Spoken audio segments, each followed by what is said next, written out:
কাশবন সবসময় দূর থেকেই সুন্দর, এটা আমরা সবাই জানি। এক কথায় বলতে পারি, দূর থেকে সবকিছুই সুন্দর, ভালো লাগে। কাছে আসলে দূরের মতো ভালো লাগা, ভালোবাসা থাকে না। আসসালামু আলাইকুম সবাইকে, কেমন আছেন সবাই? আলহামদুলিল্লাহ, আমরাও ভালো আছি। নতুন একটা ভিডিও নিয়ে চলে আসলাম আপনাদের মাঝে। এটা গতকাল রাত, মানে শুক্রবার রাতের ভিডিও। রাতে গেছিলাম আন্টিদের বাসায়। ঢাকায় আত্মীয় স্বজন বলতে তো ওই একজনরাই আছে। ভালো লাগা খারাপ লাগা তাদের সাথেই। এবারে 7টার দিকে বের হয়ে গেছিলাম যে চলো যাই ঘুরে আসি, তাহলে ভালো লাগবে। আর পুচকেটা মানে টুনিটাও বলতেছে আপতি যাবে। আপতি বলতে ওর ফুফাতো বোনের কথাই বলে। ভিডিওর শুরুতে কিন্তু একটা কথা বলছি, কাশবন দূর থেকেই ঘন দেখা যায় বা সুন্দর দেখা যায়, কাছে আসলেই বোঝা যায় কতটা ফাঁকা, কতটা খারাপ লাগে বা অসুন্দর লাগে। এই কথাটা কিন্তু অতি বাস্তব, চিরন্তন একটা সত্য কথা। প্রতিটা মানুষের ক্ষেত্রে, মানুষের জীবনে এমন আছে, এটা আমাদের মেনে নিতেই হবে। দূর থেকে আমাদের ভালোবাসা, ভালো লাগা সবকিছুই কিন্তু বেশি ফুটে ওঠে। কাছে আসলেই বুঝতে পারি যে ভালো লাগা আর ভালোবাসা দূর থেকে কাছ থেকে কতটা তফাৎ, কতটা পার্থক্য। অবশ্যই এই পার্থক্যটা বুঝতে গেলে কাছে আসা লাগবে, কাছ থেকে দেখা লাগবে, কাছ থেকে অনুভব করা লাগবে। দূর থেকে যা আমাদের কাছে সহজ, কাছে আসলে তা কঠিন।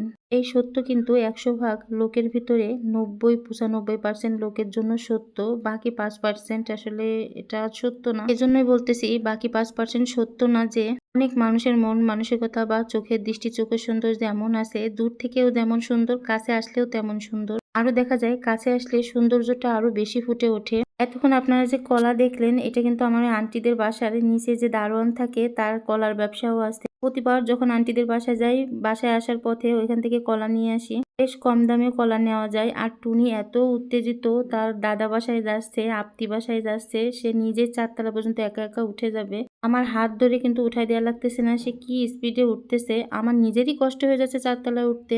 তার কত আনন্দ দেখেন, সে নিজে নিজেই কিভাবে উঠে যাচ্ছে। আর যেটা নিয়ে আলোচনা করতেছিলাম, দূরের ভালোবাসা কাছের ভালোবাসা, এক কথায় দূরের সৌন্দর্য কাছের সৌন্দর্য, এটা নিয়ে কথা বলতে যে কিন্তু আমি ইমোশন হয়ে যাচ্ছি। তো ইমোশনাল হওয়া যাবে না, চলেন দেখি আমাদের জন্য ভিতরে কি অপেক্ষা করতেছে। আন্টিদের বাসায় ছোট্ট একটা সদস্য আছে যে সবসময় আমাকে মিস করে, মানে তার ভালোবাসা একেবারে নিঃস্বার্থ ভালোবাসা। তার জন্মের পর থেকে আমাকে তেমন দেখেও নাই, আমার কাছেও বেশি থাকে নাই, তারপরও যেন কেমন আমার প্রতি তার একটা অন্যরকম টান, অন্য একটা ভালোবাসা। সেই ছোট্ট সদস্যের একটাই সমস্যা, সে বাড়ি বাড়ি অসুস্থ হয়ে যায়। সবাই একটু বেশি বেশি দোয়া করবেন তার জন্য। আর এদিকে টুনাটুনির বাবা যখন ছোট মানুষের সাথে খেলাধুলা করে, ছোট মানুষের সাথে সময় পার করে, তখন কিন্তু সে নিজেও ছোট মানুষ হয়ে যায়। এই যে আমার সেই ছোট্ট সদস্য, মানে আমাকে আম্মা বলে, সে আম্মার খেলনা দিয়ে এই যে খেলা করতেছে। সত্যি কথা বলতে গেলে কি, আমরা এক জায়গা হলে অনেক ফাজলামি, অনেক হাসাহাসি, মানে ভালো লাগার একটা সময় যায় আর কি। আর টুনাটুনির বাবা তো সবসময় হাসির হাসির কথা বলে, যে এটা আসলে সবাই হাসতে বাধ্য। সবকিছু মিলায়ে ভালো মন্দ, খারাপ সময়, ভালো সময়, এসব আসলে আমাদের পার করতে হবে। এখানে কিছুরই করার নাই। সবাই আমরা পরিস্থিতির শিকার।